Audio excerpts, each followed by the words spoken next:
Rex, it's Drew. Sorry about the delays today. Today has been one heck of a day, stacked on top of each other. So sorry about that. I'm sorry to hear that. Yeah, tough day. Well, I just got off the phone with Laura. She's been trying to call me a million times today too, and unfortunately was not able to attend even her phone call. So I prioritized and I called her first. And of course. She let me know that some things have gone awry today and that she is very hurt, and I think it's important, as families should do, to talk about it. So do we need to get on the phone together? Do we need to talk to just you and I, and you can relay the message? What would you prefer? Well, Drew, that's why I called you as the head of your household.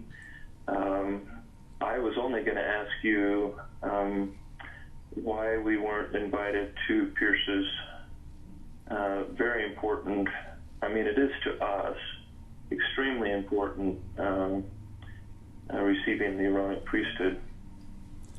Yeah, it is very important. Naturally, it's not just important to the two of you, it's important for eternal salvation, right? So it's important to us naturally. It was my call 100%. It comes down to scheduling oriented around the bishop and Bishop Rick. We had been in text messaging back and forth with their executive secretary, trying to make something happen, considering that he could not have it before the 1st of January. But my sister, who has Hinder, who is the same age as Pierce, trying to coordinate a temple trip that kind of just was, brought up to me, spur of the moment. I had to make a judgment call, and the judgment call was, well, the bishop is going to be gone the first Sunday of January, and he's gone all the weeks. No, we couldn't do anything until January 1st. Then he is gone all of the weeks thereafter. There was 1 week, one Sunday to do it. It was he got his interview done like all the youth did, and at the end of the interview, it became clear to us that the scheduling was not going to work out. So I had to make a point right then and there to make a judgment call and do it. So unfortunately, my parents weren't able to be there. You weren't able to be there. The uncles and aunts and nephews and everyone that even lived just down the street in Tri-Cities was not able to be there. But it was a judgment call that I had to make, and it was unfortunate.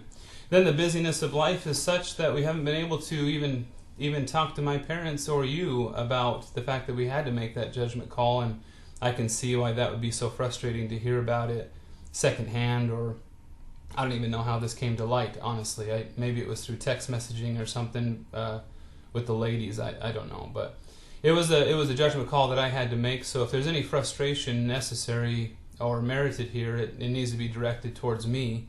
If there's a judgment call critique that can be provided, it can be provided to me directly.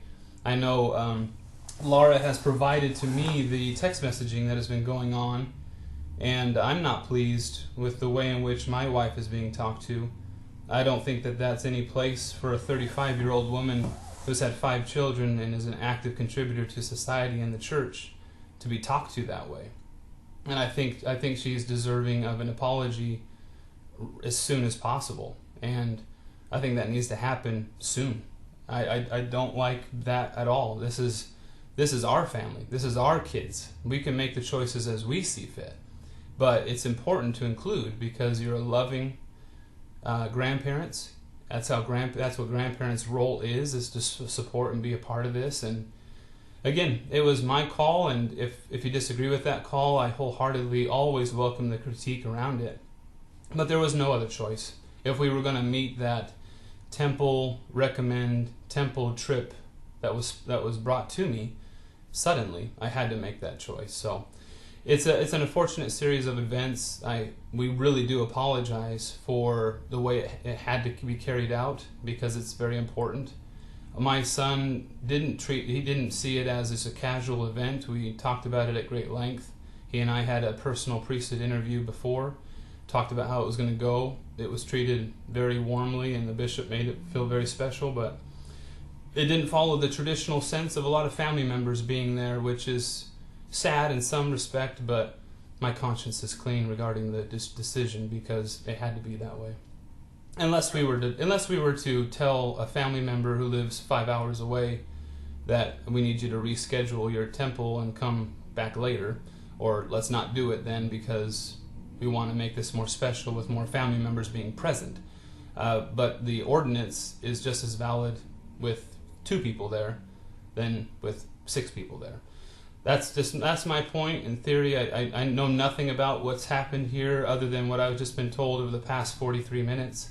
So that's kind of where we stand, Rex. I'd love to hear your thoughts. Well, Drew, first of all, I heard from Marcia this morning while I'm dealing with a real estate deal and doing designated forest land. People are here on my property, and I'm working with them, and Marcia just said, I'm so disappointed. I just got a text from Laura. I sent her a text saying, have I done something to hurt your feelings or anything? I haven't heard from you for a long time, I guess since Christmas, since you guys were here. And she said, no, just, we've been busy, and, Pierce received his priesthood ordination. And Marcia went back with something along the lines of, well, shoot, darn it. It would have really been nice if we had been there. And Laura didn't make any, according to Marcia and what she told me, she didn't make any apologies or, hey, other than to say that your sister had plans to do something with Hinder and Pierce in the temple, that they wanted to do a temple trip. Well, Drew, you very clearly have made it very, your conscience is clear. You made the decision. I didn't call Laura. I called for you. All I asked is for you to please call me ASAP. If you send me a text saying, Rex, call me ASAP, first of all, I don't care what I'm doing, Drew. I love you enough that I would stop what I'm doing and I would call. At least find out what the situation is. And at that point, if you say, hey, I can't talk to you for more than 2 minutes, so I got to go back into meetings, but, I have been a very busy executive, over thousands of people, and that's all I did is go to meetings and go to more meetings and go to meetings. But if there's something important to me, I will return the call as soon as I possibly can. That doesn't mean I can do it that minute. That doesn't mean I can do it in 1 hour. But darn it, I'm not real happy, Drew, that, 6 hours later, I finally get to talk to you about this. I didn't call Laura. I didn't send any texts. But the point is when we're in South Carolina, we spend lots of money, get on planes and fly out so that we can share important times with you and your family. Your family, our family, right? Maybe other people take it more casually. Unfortunately, I know they do, and it's not that important. You know what our grandchildren, your children, mean to us, and what an important event that I've been looking forward to for 11 years, Drew. I was thinking it would be 12, and looking so forward to being there for Pierce's ordination to receive the priesthood of God. Now, you can say, hey, my conscience is clear all you want. I'm just telling you, I am not happy that you decided that it was more important for your sister to make a temple trip plan with Hinder and Pierce, who can go do baptisms for the dead and do that the rest of their lives, but he's only going to receive the priesthood in this way. And he's not going from deacon to teacher, which is also important, but to receive it to begin with, I think is huge. And I'm not suggesting in any way that you don't think it's huge. I'm just super disappointed, Drew, and that's why I was calling you as the head of the house to say, how come you did you even think of Marcia and I? We live 3.5 hours away. We would have driven there in the middle of the night and said, okay, we'll be there and we'll do it in the morning and we'll drive right back the next day. So you don't have to be inconvenienced. You don't have to feed us. You don't have to do anything. But man, this was a huge event in our family, and you made the call, Drew. So what can I say? You're being very bold with me and telling me how your conscience is clear and you made the decision. You had to make that split decision, and I'm saying, well, I guess you did. But I think you left out a couple people that were sure, looking forward to being there. And if that's your decision, Drew, that's your decision. But I just wanted to ask, did you think of us? Did you forget about us? Did you not want us there? But I just was very, very surprised when you consider how close we are, how much we love you, and you know how much we love the grandchildren, that you made that decision to leave us out and your parents so Hinder can go with Pierce to a temple trip immediately because the bishop's not going to be in town. To me, I would have waited until I could have my family there. But that, I guess, is the difference between you and I. Last, the situation of Marcia and her text between her and Laura and Erica, apparently. I mean, that's between them. And I'm sorry if Marcia came off strongly, but, I mean, you're saying Laura deserves an apology. And, Drew, if you try and put yourself in Marcia and I's position, and this is how we found out that our grandson has been received the priesthood, and it's already a done deal, and we weren't even, 5 days ago, and we didn't know anything about it. Because you had to make a split decision because the time of your sister working with Hinder and Pierce going to the temple is more important. That's your call, Drew. I recognize that as your call. That is not my call. I'm just disappointed that that was your decision. Okay? That's it. That's all I wanted to know. Is why were we cut out of the deal? Not thought of, or, as you say, there was a better offer, I guess. No, you didn't feel like you had the time to deal with waiting. No, I think it now is important for me to interject and define it exactly how it was. It was in the moment, realizing the parameters of the decision. The decision felt like it had to be made to implore the bishop to take care of the ordination right then and there. Why, Drew? Where's the fire? Why does it have to happen right at the spur of the moment because of the bishop's schedule? Why can't it? Wouldn't it have been more important, Drew? The ordination, you're right. It was done. He's got the priesthood of the Aaronic priesthood, and I'm really proud of him. That's the most important thing, right? It is. I'm not saying that I have to be in charge or if it doesn't go exactly my way, then I'm upset. But Drew, come on. You could have said, Bishop, I'd like my family at least to be here. This is an important thing for them and us, and it means something to me. But if you say, no, I made the decision, well, I guess we're going to do this so Hinder and Pierce can go to the temple and do baptisms for the dead on a date that your sister wants to do it, well, I guess you made that decision, brother, but I'm very disappointed in that decision. Okay. And that's all. That's it. Okay. I'd appreciate just a moment to say something. Number one, whether it was the right decision or the wrong decision, you said it very well, and I've said it too. It was my decision to make. I appreciate you saying that you are disappointed by it because it shows that you care. And we love grandparents that care, and we appreciate that very much. I think it's really important to note that you were not purposely excluded in terms of like a forethought. It was not, we don't want anybody there. It's not like we thought we want this to be an intimate, only mother, father, and son moment.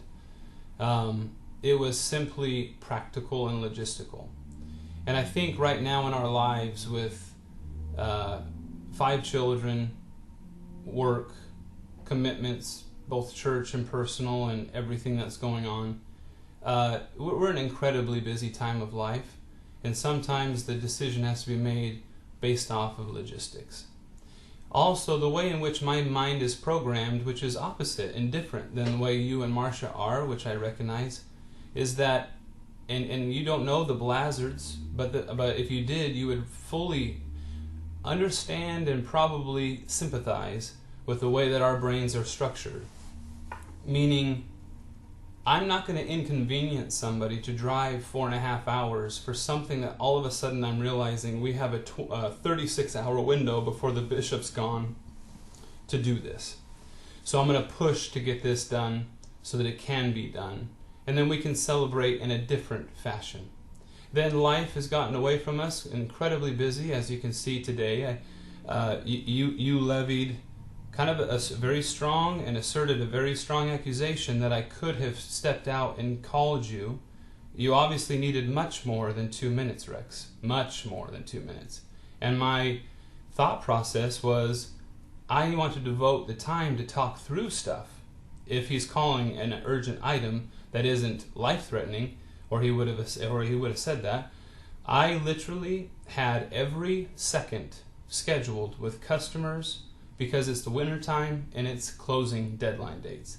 So there was no time for me to pull off and have a 2-minute, let alone a 22-minute conversation. That's super important for you to know, so you can hopefully process that and not be offended by that. I know you've been an executive before. You've been incredibly busy with much more important things than I could ever face. But I can tell you categorically, there was not a millisecond of time to call anybody. You should look at my voicemail numbers right now. My staff are probably wondering the same thing that you are. Where in the world is Drew? That being said, I welcome critique. I welcome open dialogue. I'd hate text message threads that assert that we did something bad. These are our kids. We make the choices. If it's something bad as it relates to the gospel standards, then I think a grandparent is justified to enter and intervene. There is no standard to have your entire family over for the ordination. That's our call.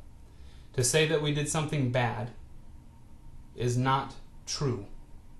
And it's false. And it's specifically meant to hurt. And that's where I cannot have my wife, who I am charged to protect. She's now number one, my wife, not your daughter. That's number two now. To levy that she did something bad when it's not hurts the daughter and pushes her further away, essentially defeating what you just said about caring. There is no care behind that. That's rude and destructive to a relationship. And I didn't grow up with any adult in my life thinking that that was acceptable. So, and I've trained Laura to understand that that's not acceptable. She needed that training. At the end of the day, I can't sit by as a protection of my family and say, I'm going to let someone, no matter who it is, talk to my wife that way. That's what I meant by an apology. There was nothing bad done. You might disagree with it, but it wasn't bad. Yeah, I guess that's how you determine it, Drew. Rex, you're sticking by that was bad? Drew, are you kidding me? Are you going to really continue to push the fact that not telling us, and 5 days after the fact, oh yeah, and Pierce was ordained the Aaronic Priesthood, when you know, Drew, you know how much we love you, Laura, and those grandchildren. You know how much we would have liked to have been there. If you don't, then you sure don't know Marcia and I very well. And then to find out that way, and well, my Drew's sister, is putting a temple together. You had to make a quick decision. So that's it. And that's it. Now, I'm like you, Drew. I didn't send one text message. I didn't get involved in any of that. But I will tell you, it has been a very difficult day. Because here, you apparently decided, well, I needed to make a split decision, and I'll make that decision for my family. You know what, Drew? That's true. It is your family, and she is your wife. She will always be my daughter, and I will always love her as my daughter. I would expect you to protect and fight for her. And I'm sorry that Laura's feelings were hurt with Marcia's response in her text, but I am suggesting to you, Drew, that none of this would have happened if you had at least had the decency and courtesy to call and say, hey, I know this isn't going to work for you, but Pierce is being ordained Sunday. At least giving us a heads up, Drew, that if you want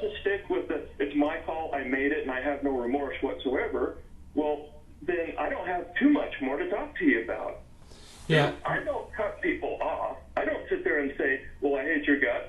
I asked if you would call me ASAP. Not so that you and I could have a half-hour conversation like we're having right now, but just simply to ask. And way back then, when all these text messages were going on, that's when I tried to call you. You didn't answer. That's when I sent you a text message. Call me ASAP. If you'd have called me back then, we could have talked about this, hopefully, in just a couple of minutes or 5, and then maybe calmed a lot of that. But that didn't happen. All I'm saying, Drew, is, okay, you've made it very clear. You're the man of your house. I recognize that. Laura, you protect. I recognize that. And I respect that. And I hope that, this kind of thing isn't going to happen in the future. But you need to know, Drew, how much we love you and Laura and the children. And when we feel like, well, gosh, something this important, and we weren't even, nobody even tells us that it's even happened for 5 days. And then Marcia has to ask, hey, are you mad at me because I haven't heard from you since Christmas? And you can say, hey, we've been busy. Okay, Drew, I got it. Noted. Yeah, we're at a situation here where I believe in addressing things that I can control. And what I can't control is the level of offense that you and Marcia have taken in this. Did we want to take that offense, Drew? Do you think I'm sitting over here waiting to take offense? Rex. Or do you think maybe that this was kind of man, don't you think you should have at least invited some people that just really, really, really, really love you and your family? Rex. You made the decision, Drew. Rex. And you of course, you didn't want to take offense. But it is your choice. No, I didn't. But it is your choice. That's how I was raised. It is your choice to take offense or not. And I really am sorry, but I know that this was the decision that my wife expected me to make, and I made it. Okay. And then that's fine. I'm not fine with it, but okay. And let me tell you, as you say you're sorry that we have obviously taken offense, I can't believe that you can't see why that would be such an affront to us. But if that's the case, okay. But I'm truly sorry that my daughter, your wife, is upset because we're upset, or that Marcia said some things in her text like, what the heck? Because we are kind of like, what the heck? Because it's like, are you kidding? Is there anybody in the world besides you and Laura that love those kids more than we do?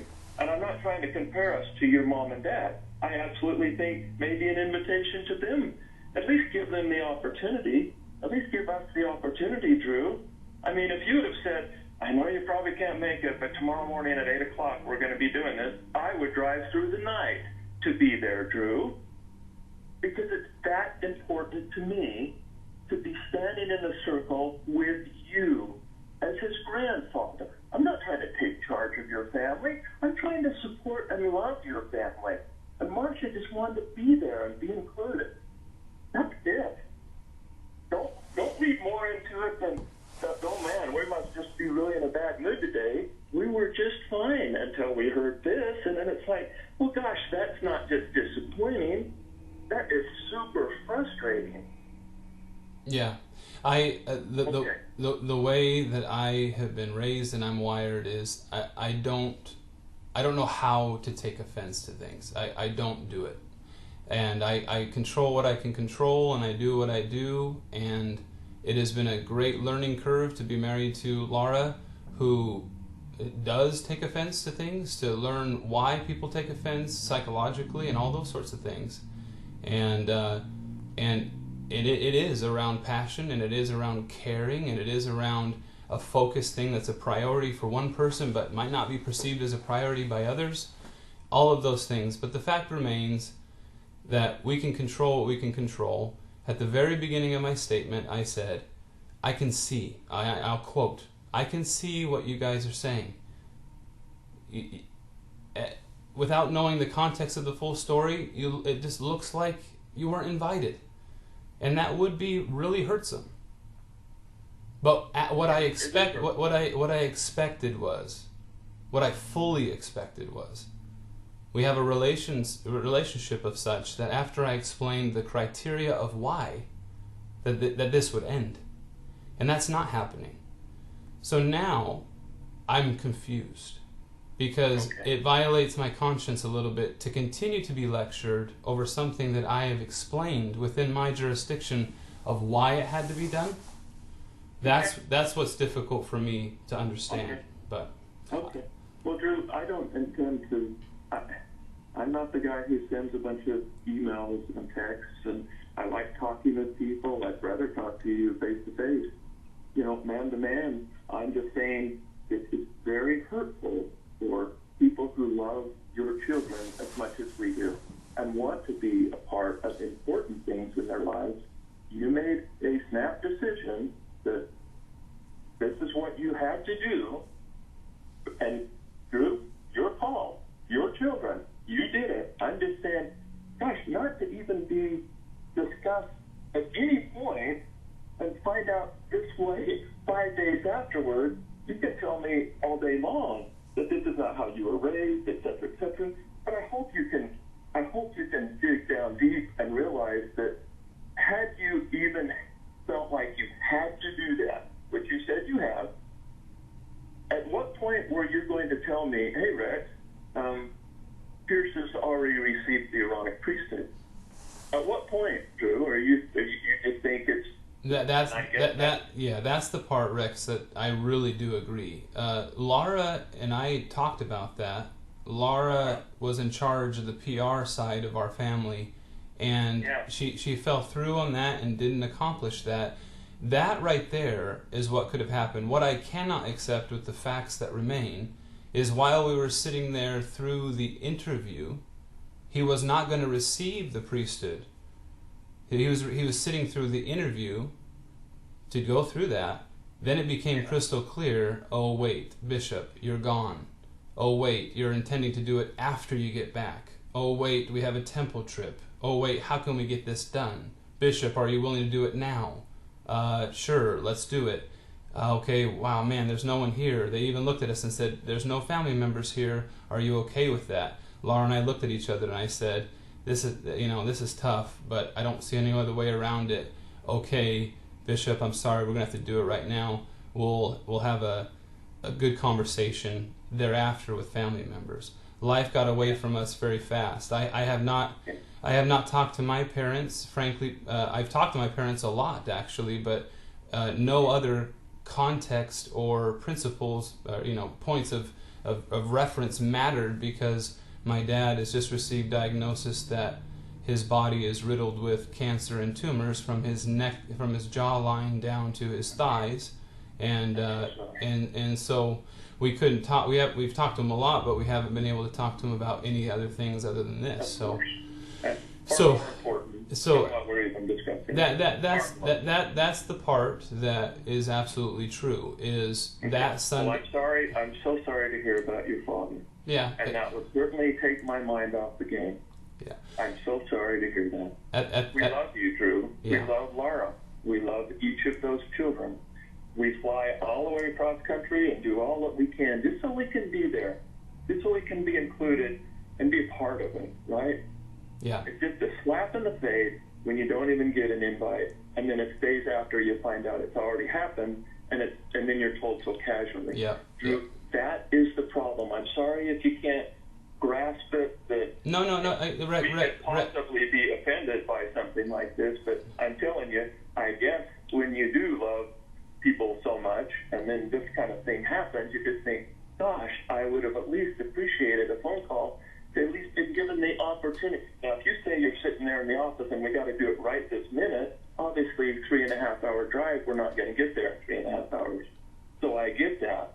I'm just disappointed that it had to be that way in your mind. Yeah. That it couldn't have even waited a month to have all your family there and have it be, well, it would have been a lot more, we would have felt included, of course, and attended something that's so super important in our eyes. But that was your call. You made it, and although I don't agree with it, Drew, it is your call, and I still love you, and I still love Laura, and I still love those grandchildren. It just didn't happen the way I was hoping over the last 11 years, that it would happen. Yeah, I think that if the premise of this whole conversation was, boy, why haven't we heard for 5 days? Then it absolutely is, gosh dang it, Laura and I, we dropped the ball. So sorry. We had plenty of time to notify you guys over the phone, text message, not even text, over the phone. Forget text messaging. And let you know that's a failure on our part, that I wholeheartedly agree. But the premise started off with, why did you do it then? And after explanation, I still don't agree with why you did it then. And that's hurtsome. But I'm sorry, I can't do anything about it. That I felt like I had to make that decision. That's the premise of it. So that's precisely where we stand. The other part, Rex, that I think is imperative for you and I to talk about is is trust. And no matter who raised who loves who the most by how they show things or whatever it may be, at the end of the day, it's trust. And I trust you more than I trust many. I mean, you're top 3 of the people I trust. I don't break trust or loyalty very easy. But I will tell you that emotionally speaking, my dear wife does. And how she's feeling right now is that this is precisely how she feels. Whether it is wrong, right, whether you agree or you don't, this is how she feels. And as you know just as well as I do, is that the way in which her mind processes things is, if I feel a certain way over a certain set of circumstances, then I'm justified in doing anything to protect myself or perceivably solve the situation. Now that rationalization is very dangerous, because it could be a wholesome thing or a bad thing. The rationalization holds true. I will do it because I feel a certain way. Right now, whether it's right or wrong, she feels very violated. And I don't know the full story. Again, I've talked to Laura for 23 minutes after I got done with my last meeting of the day. I think, I believe in my heart of hearts that when you're a 35-year-old mother of 5 and you've been through a lot and you've accomplished a lot, you are past, unless you break a commandment of God, you are past being told you're doing something wrong. I believe that. And whether that is how this relationship can go or not, we need to determine that. But I cannot have my wife being told she's doing something wrong by anybody other than me and the Spirit, because we do things in the Spirit together. So I don't like the emails, the text messages I read, principally because there's no tone other than negative, because it's how you read stupid text messages. That no one reads a text message with a smile on their face unless it has obvious humor. It needs to be by phone call if it's that critical. And it needs to be a warm tone and helpful and all those things that we learn from a very young age that should have been done here. I don't like text messages when it's a very important topic that somebody has sensitive feelings on. I don't either. I couldn't agree more. That's what I need to see. I don't know. I really don't know how Laura is going to process this. The volume of her voice over that 23-minute tells me that she is really hurt, and that it's a boiled over sense of, she's had a lot of self-control in her mind for a lot of years to just, for the sake of harmony and to be a true peacemaker, to not say anything or do anything. I don't get involved with this stuff other than to love my wife and help her process her own feelings. But whatever needs to take place here, it might take a little while for her to process it, but let's restore things through humility and gratitude as the Lord would have us do, not text messaging assertions of opinions. That's just not worth it in a family dynamic.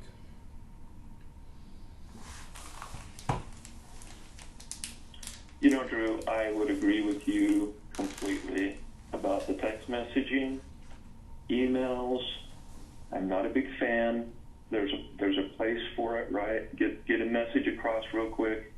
But when there's something important, why do you think I called? Or, yeah, I did call, and then I sent you a text that please call me ASAP.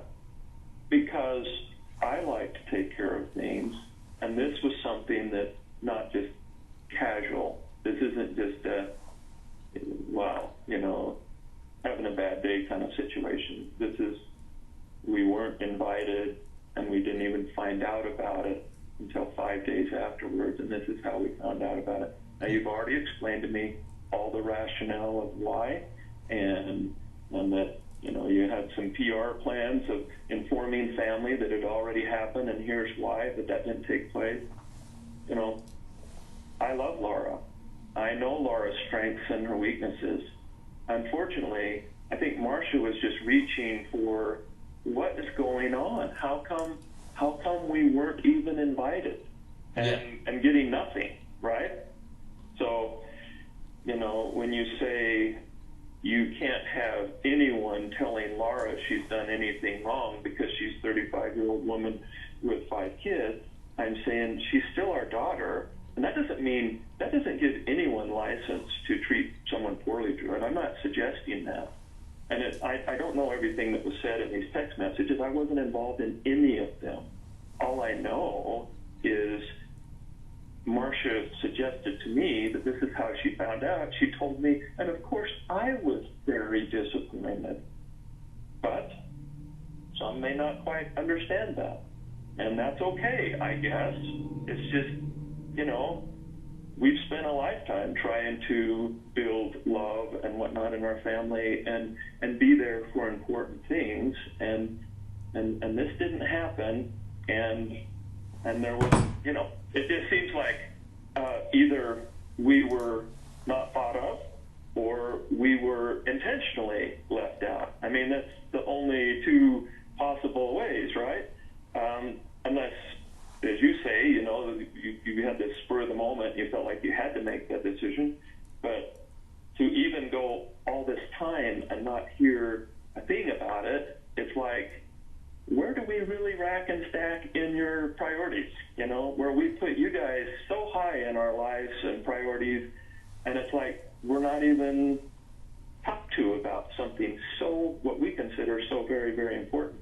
So I'm sorry, Drew, for anything that was that came across that was hurtful, and it doesn't, one hurt of somebody cutting someone does not justify eye for an eye.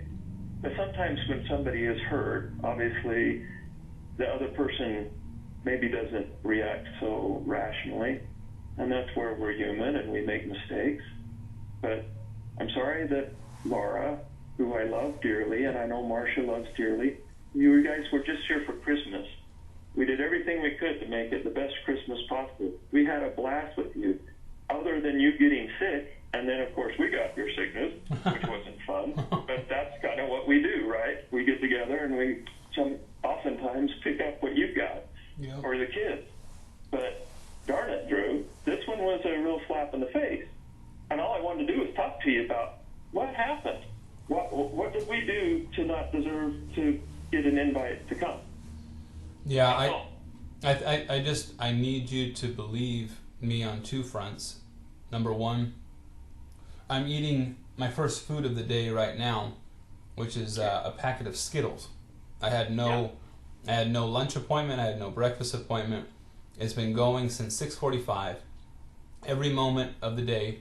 The only personal conversation was with my dad in tears about him having he's going on, and then later at 5 o'clock to 5:23 with my wife in tears over how she feels she's being treated. There was no time for a 2-minute discussion or a 22-minute discussion or a 2-hour discussion. There was no time for any of that. So you just have to believe me. Okay. If you don't, that's your call. I can't control that. Number two, I hope that you can process that there was no lead time to invite anybody, to even talk to anybody about it. All that was, we thought, was an interview.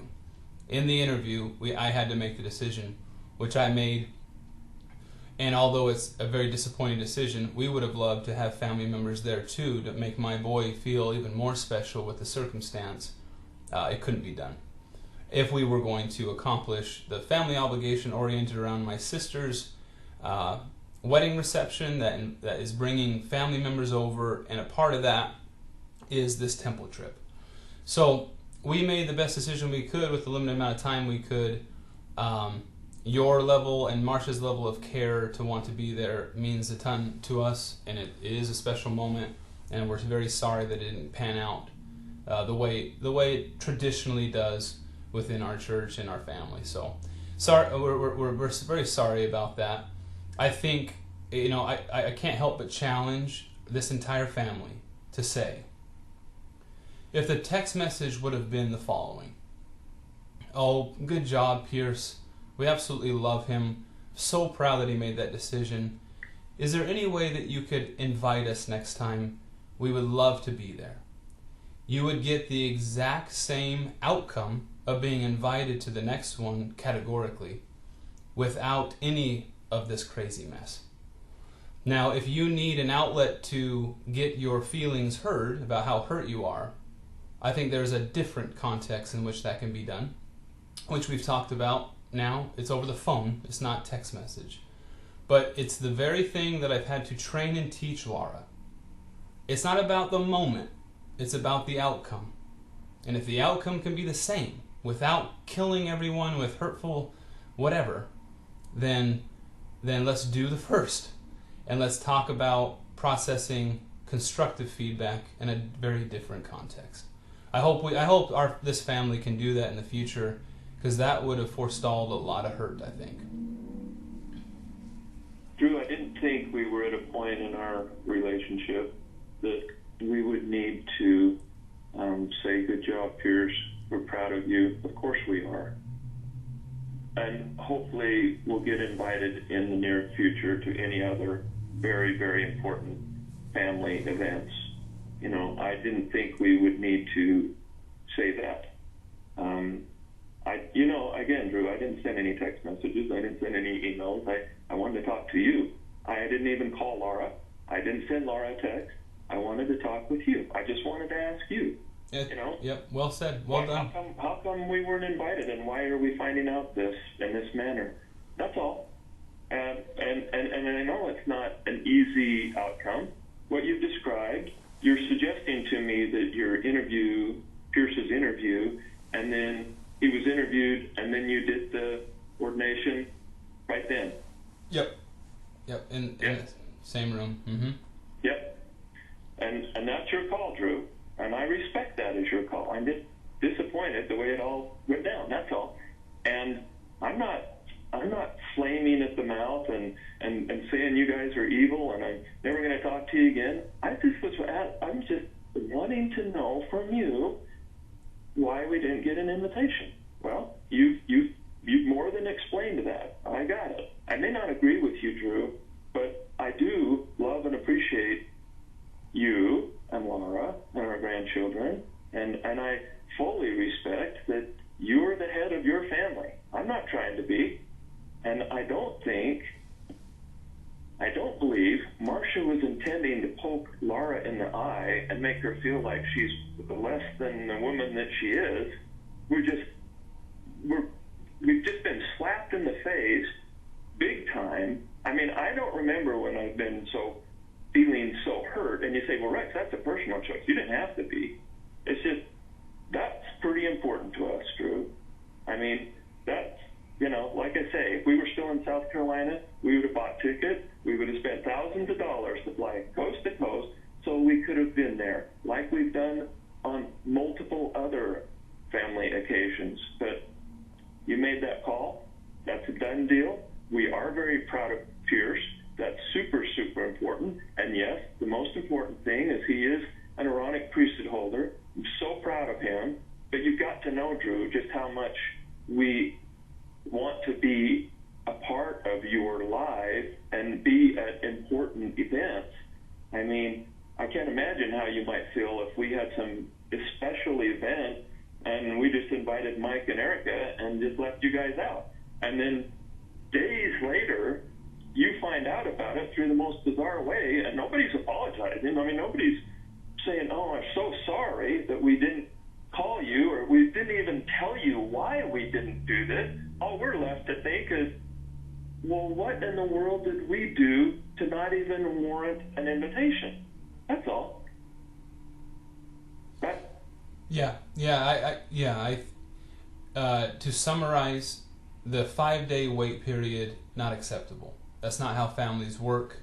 If there was a sudden need of any sort, where you have to make a decision that would be considered by family members as something worthwhile attending, and you had to do it spur of the moment, that night there should have been a phone call.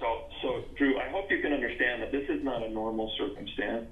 Marcia and I didn't wake up all ticked off this morning. We were happy as clams. Everything was going fine, even though I'm super busy myself trying to work with all this real estate stuff and forest things. I mean, I'm out with pink flags in snow this morning and measuring tapes, and it's like craziness, but I understand busy. I got that, and I wish you very well. My love has not lessened for you, Drew, or Laura. I just was hurt, and obviously Marcia, because it's not like we got Laura texting back saying, when she said, oh, by the way, Pierce just, got the Aaronic Priesthood, we've been kind of busy. It's not like she said, I'm sorry I didn't let you guys know earlier. This is what happened. None of that. But that's why I hate email. And I wish those two would have gotten on the phone and talked about this a little bit, and this would have been a lot easier pill to swallow rather than all day long wondering, what did we do to hurt you guys to make you not want us to be at something so important? Yeah, I think, Rex, that you bring up a great thing that I'd like to dovetail off of, and it's something that I deal with at work a lot too. Mm-hmm. It is natural for a certain segment of the population to become offended and to let things stew inside of them. It's natural. It's human. But it's unnatural to me. I'm a very unique situation. I now that I've got some life experience, I see it so clearly. My mother and father do not carry offense. They don't carry emotion to the point where they grow irritated with anything. They simply take control of what they can control and move on gladly. Unless it's a significant violation against their children and health-wise or threatening or anything like that. Something major. So my brain doesn't process that this might be offensive to somebody very well. As such, I have a tendency to offend people sometimes because I'm not thinking that way. My wife doesn't speak ill of anybody. She's very conscientious of that. She does grow offended when she feels like she has been very patient with somebody, and then at a certain point it tends to boil over, and that boiling over has taken place today. I do want you and I want Marcia to know that I've read the text messages, and I would characterize the first. I can tell that I have not been shared with all the text messages, only 2 or 3 here, but I would characterize the first number of text messages as very positive, as inquisitive, as I need to know why. Can I help? Okay. So I give her a ton of credit there. So honestly, as I was reading, I had no concerns. The last text where there is an alleged wrongdoing on our part, like we don't take this seriously. It was treated too casually, like we are failing as parents. I don't think Marcia meant that. That's. I didn't read her text message, Drew. But all I know is, had Laura at any point explained what you've told me, just in summary, in just a few words, I think that would have at least helped. Maybe we wouldn't understand. Like, I've been very honest with you, Drew. I still don't agree with your decision yet. It was your decision, right? Mm-hmm. Still love you, bud. I'll still take the bullet for you, but I'm disappointed, but I'll get over it. It's just frustrating, right? You say you're not wired that way, but had Laura at any point just shared a little bit of something, maybe it would have been better than just acting like we didn't want you there, or that, what, there was no explanation. Marcia told me I got nothing of why we weren't invited. What, just because you guys were busy? I mean, that's all she said. Okay, so I guess we're not that important. That's kind of how I'm thinking. And you're saying, well, in my family, we don't think that way. Well, you're a rare breed there, Drew. And I'm not saying that's good or bad. I'm just saying, I don't sit around in the weeds waiting to take offense to someone. Yeah. I don't. I like being happy. I like being positive. I like moving on things like you just said that you can control. And things you can't control, you move along. Yeah. But when it comes to family, the people that you love the most, I think you give them a certain amount of love and respect back, or there might be some problem. And if you say, well, Rex, you should just understand that we love you unconditionally and that no matter what happens, just accept it.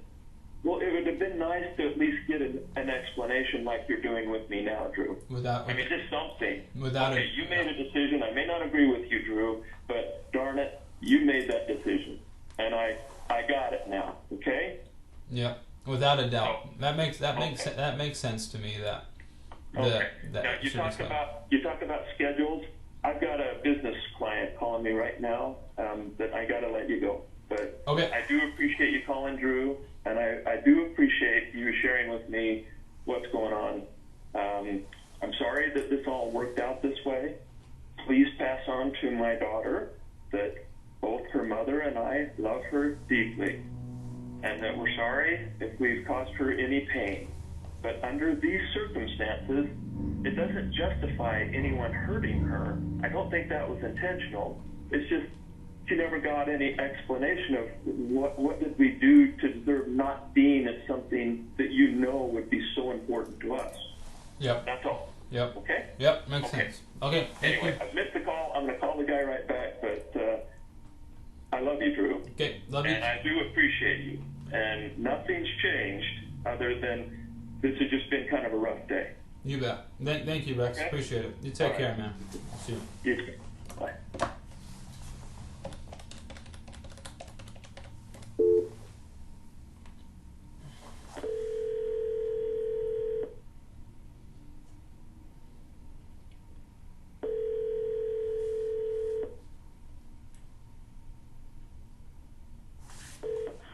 Hello? Hey, Pops. Yeah. Hey, are you with Mom by chance? Yeah. Awesome. Can you put me on speaker real quick? I just want to say something.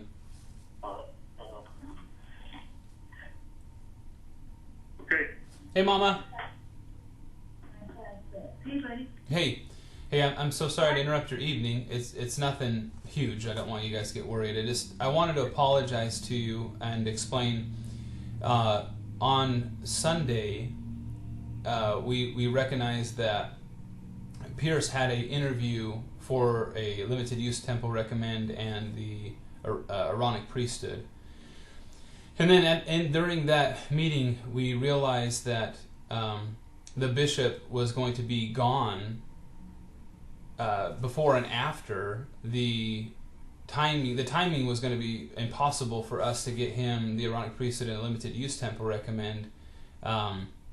We could get the limited use temple recommend, but that can only happen if you're a deacon, right, as a 12-year-old. So then they went through that interview.